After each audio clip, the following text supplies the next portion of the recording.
Okay, you guys, these are the cordless electric scissors by Saker. These things are fantastic. They will cut things that scissors cannot. Look how thick this tag board is, and it just zips right through this. And check this out. This thing can cut through plastic. Look how hard it is to use these scissors. It gets stuck, and this thing literally just cuts right through it in seconds. So if you have something like this that comes in that plastic container, it is always so difficult to get that thing off of there. This makes it so much easier. It will even cut cable. Again, look how hard it is for me to cut this with my scissors. I'm pressing as hard as I can, and then this thing just zoop.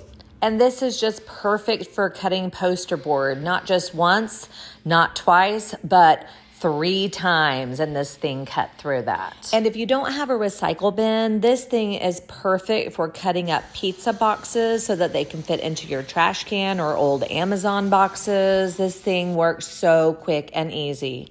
And look how thick this cardboard box is right here. And this thing, I just cannot believe how quickly it goes through it. This is also great for quilting. This will cut through batting, felt, and the fabric. And this thing will also cut sponges. So if you wanted to cut your sponges in half, this will save you money over time. And this is also great for detail cuts. I make lots of props and scenery for my musicals that I do. So this is going to come in handy for that. I'll leave a link to these in the comments below. Don't forget to like and subscribe for more tips and tools from Stacy DIY.